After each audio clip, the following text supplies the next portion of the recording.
Mala's gardening হ্যাভেনে আপনাদের সকলকে অনেক অনেক স্বাগত। আশা করি আপনারা সবাই অনেক ভালো আছেন। আমিও অনেক ভালো আছি, সাথে বাগানের নিত্য কাজে ব্যস্ত আছি। বন্ধুরা, হাড়গুঁড়ো, নিমখোল, শিংকুচি, অ্যাপসাম সল্ট, এমনকি কোনো প্রকারের কেমিক্যাল ফার্টিলাইজার না কিনে বাড়ির ঘরোয়া পদ্ধতিতেই তৈরি কম্পোস্ট সার দিয়েই দেখুন গাছের কত সুন্দর গ্রোথ, আর সমস্ত গাছে খুব সুন্দর ফুলও ফুটেছে। তো আপনারাও কিভাবে এই কাজটা করতে পারবেন আজকের ভিডিওতে আমি আপনাদেরকে সেটাই দেখাবো। তার আগে বাগানের কিছু গাছের আপডেট আপনাদেরকে দিয়ে দিই। চলুন, এটি হচ্ছে ইউফোবিয়া মিলি গাছ। এই গাছটা লাগিয়েছি মাত্র 2 মাস হয়েছে। তো এর মধ্যেই দেখুন গাছটা বেঁচে গেছে, আর সাথে গাছ ভর্তি ফুলও এসেছে। আর এই যে অ্যামারাইল লিলির গাছটায় দেখুন কুড়ি চলে এসেছে, আর 2 থেকে 3 দিনের মধ্যেই গাছে ফুল ফুটবে। তো তখন আপনাদেরকে অবশ্যই আপডেট দেব। এদিকে রয়েছে অ্যাডেনিয়াম, আর এই অ্যাডেনিয়ামটা পুরনো একটা অ্যাডেনিয়াম গাছের কাটিং থেকে তৈরি করা। আর আজকে আবার নতুন 3টে গাছ নিয়ে চলে এসেছি। এই 3টে গাছকে আজকে লাগাবো। এই গাছগুলোতে হলুদ রঙের ছোট ছোট ফুল ফোটে। আর রাস্তার ধারে গাছগুলোকে দেখে আমি আর লোভ সামলাতে পারলাম না, 3টে চারা তুলেই নিয়ে চলে এসেছি। 3টে আবার 3 সাইজের, একটা একদম ছোট, একটা তার থেকে একটু বড়, আর একটা একদমই বড়। বড়টা বাজবে কিনা জানি না, তবে ছোট দুটো বাজবে, কারণ শিকড় বড়টার অনেকটাই ছিঁড়ে গেছে। তো আপনাদেরকে আজকে আমি একদমই মাটি ছাড়া একটা মিডিয়া তৈরি করে দেখাবো। তো এইভাবে মিডিয়া যদি আপনারা তৈরি করেন তাহলে কিন্তু গাছের গ্রোথ আমার মতনই সুন্দর হবে, আর মাটি একদমই সামান্য লাগবে, আর মাটি না থাকলেও কোনো অসুবিধা নেই। দেখুন এইখানে যে শুকনো পাতাগুলো দেখতে পাচ্ছেন, এগুলো সবই ছাদ ঝাড় দেওয়া ময়লা। প্রত্যেক দিন সকালে এসে আমি একবার করে ছাদ ঝাড় দিয়ে এই কোণাতে জমিয়ে রাখি। তারপরে প্রয়োজন পড়লে আবার একটা একটা করে গ্রো ব্যাগে বা টবের মধ্যে গাছ লাগাই। আর এখানে দেখুন বেশ অনেক দিন ধরেই সবজির খোসা আমি জমাচ্ছি।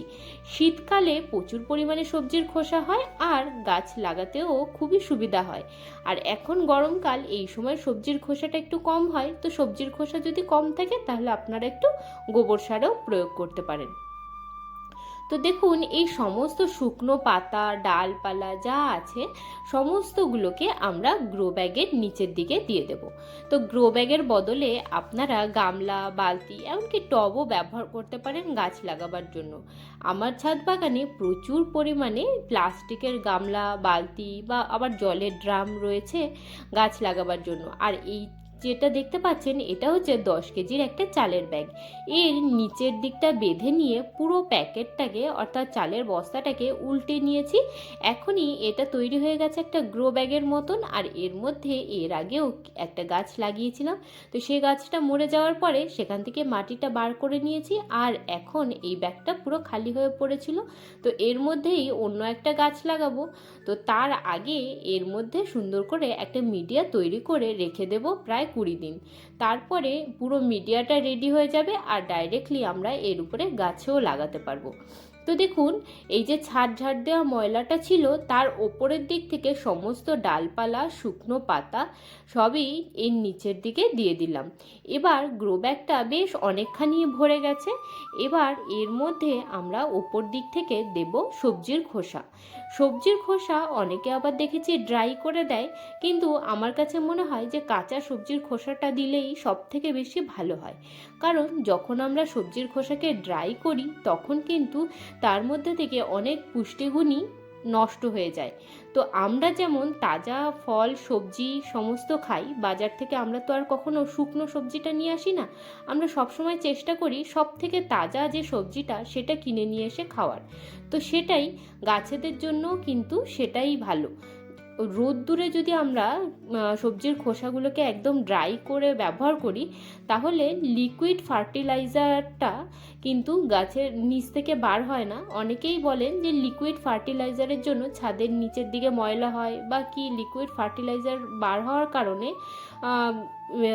মিডিয়ার ভিতর থেকে দুর্গন্ধ হয়, পোকা হয়।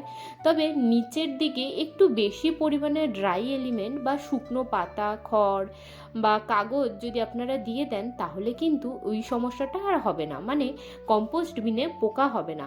কিন্তু সবসময় চেষ্টা করবেন একটুখানি তাজা সবজি দিতে। রোদ্দুরে শুকিয়ে দেওয়াটা আমার ঠিক একটা ভালো লাগে না। তো দেখুন আমি বেশ খানিকটা সবজির খোসা এর উপরে দিয়ে দিলাম। এখানে রয়েছে সমস্ত ধরনের সবজির খোসা, পেঁয়াজের খোসা, পেঁপের খোসা, আর রান্নাঘরে যা পরিমাণে সবজি রান্না হয় সে সমস্তই। এবার আমি ওপর থেকে দিয়ে দিচ্ছি গাছের এই যে ছাদ ঝাড় দেওয়া যেগুলো ময়লা পড়ে থাকে তার নিচে যে ধুলোগুলো থাকে সেই ধুলোগুলো। এই ধুলোগুলো কিন্তু এক প্রকারের মাটি। আমরা ছাদ ঝাড় দিই, ঘর ঝাড় দিই, বেশিরভাগ পরিমাণেই যে পরিমাণে ধুলোগুলো বার হয় সেগুলো কিন্তু আমরা এইভাবে গাছের গোড়ায় ব্যবহার করতে পারি। তো দেখলেন ছাদ ঝাড় দিয়ে যে পরিমাণে ময়লা হয়েছিল তার ওপরের দিকে মানে গ্রো ব্যাগের নিচের দিকে আমি শুকনো পাতাগুলো দিয়ে দিয়েছি, ডালপালাগুলোও দিয়েছি, আর এর ওপরের দিকে সবজির খোসা দিয়ে তার উপরে এই ধুলোগুলো দিয়ে চাপা দিয়ে দিলাম।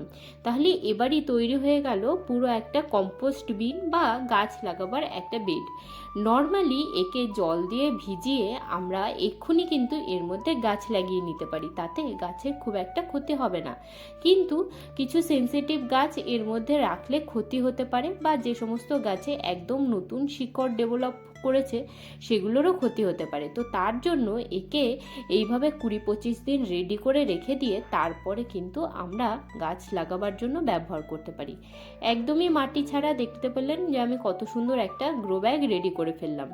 আর এখানে দেখুন কিছু গ্রো ব্যাগের মধ্যে আমি ভিডিওতে আপনাদেরকে দেখিয়েছিলাম খড়ের মধ্যে মাটি মিশিয়ে রেখে দিয়েছিলাম যাতে কার্বনাইজেশনটা হয় বা খড়গুলো কিছুটা পরিমাণে ডিকম্পোজ হয়। তো সেগুলো দেখুন আস্তে আস্তে কিন্তু নিচের দিকে ডিকম্পোজ হওয়া শুরু করে দিয়েছে।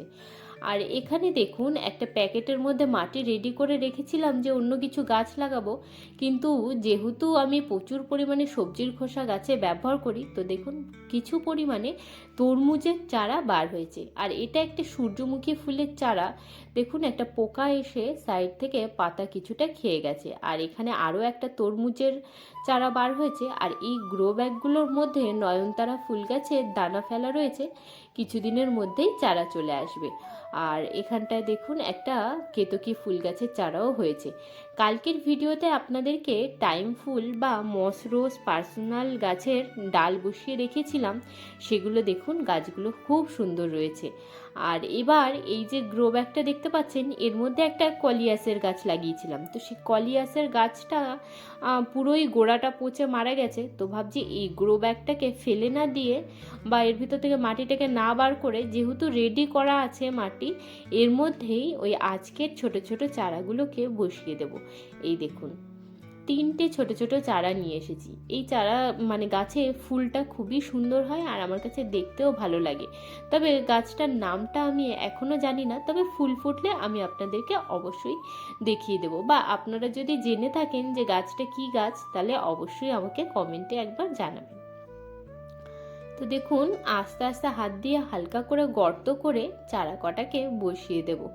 আর গাছগুলো যেহেতু রোদ্দুরের মধ্যে নিয়ে চলে এসেছি, আর এখন প্রচণ্ড গরম, আর সকাল এখন বাজে পুরো 11টা, তো রোদ্দুরের তাপে গাছগুলো একটুখানি নুয়ে পড়েছে। তো আর বড় গাছটা কিন্তু যথেষ্টই লম্বা, ওই জন্য এই গাছগুলোকে একটু সাপোর্টেরও প্রয়োজন রয়েছে। এই দেখুন এই গাছটা বেশ অনেকখানি লম্বা। তো একটা ডাল নিয়ে আসবো, নিয়ে এসে সুন্দর করে এটাকে একটা সাপোর্ট দিয়ে দেব। তো তার আগে চলুন দেখিনি। এই দেখুন গাছগুলোকে এইভাবেই আমি গ্রো ব্যাগের মধ্যে বসিয়ে দিলাম।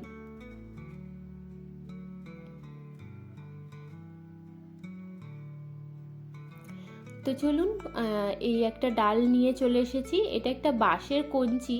তো এটার মধ্যে এটাকে মাঝখানটায় দাঁড় করিয়ে দেবো, দিয়ে সাইডের যে বড় দুটো গাছ রয়েছে সেই দুটো গাছকেই যতখানি সম্ভব সোজা করে বেঁধে দেওয়ার চেষ্টা করব। গাছগুলোকে এখন কিন্তু রাখতে হবে একদমই ছায়া জায়গাতে। এই সময় যদি রোদ্দুরে রেখে দিই তাহলে কিন্তু গাছ একদমই ঝলসে যাবে। তো এখন গাছটাকে রাখতে হবে ছায়া জায়গাতে, তারপরে যখন একটুখানি গাছের গ্রোথ চলে আসবে আর গাছটা সারভাইভ করে যাবে তখন কিন্তু একে আমরা রোদ্দুরে রাখতে পারবো। আমার ছাদ বাগানে অর্ধেকটা জায়গা পুরো কড়া রোদ্দুর পড়ে সারাদিন, আর অর্ধেকটা জায়গা একদমই ছায়া থাকে। এতে অনেক সুবিধা যে ছোট ছোট গাছগুলো যখন আমি বসাই নতুন, তো এগুলোকে এই ছায়া জায়গাতেই আমি রেখে দিই। তারপরে একটুখানি গাছগুলো বসে গেলে বা ধরে গেলে তখন আমি একে রেখে দিই রোদ্দুরে। এই দেখুন এবার গাছটাকে বসানো হয়ে গেছে, এবার গাছে জল দেওয়ার পালা। জল দিয়ে গাছটাকে নিয়ে এসে একদম রেখে দিয়েছি ছায়া জায়গাতে। এখানেই এখন গাছটা থাকবে প্রায় 15-20 দিন, তারপরে একে রোদ্দুরে ট্রান্সফার করব। তো বন্ধুরা, গাছ তো লাগানো হয়ে গেল। আজকের ভিডিওটা আমি এখানেই শেষ করছি। আপনাদের সাথে দেখা হচ্ছে আবার পরের ভিডিওতে। আপনারা সবাই ভালো থাকবেন, সুস্থ থাকবেন। আর ভিডিওটা যদি ভালো লাগে লাইক, শেয়ার, সাবস্ক্রাইব করে আমার পাশে থাকবেন। টাটা বন্ধুরা।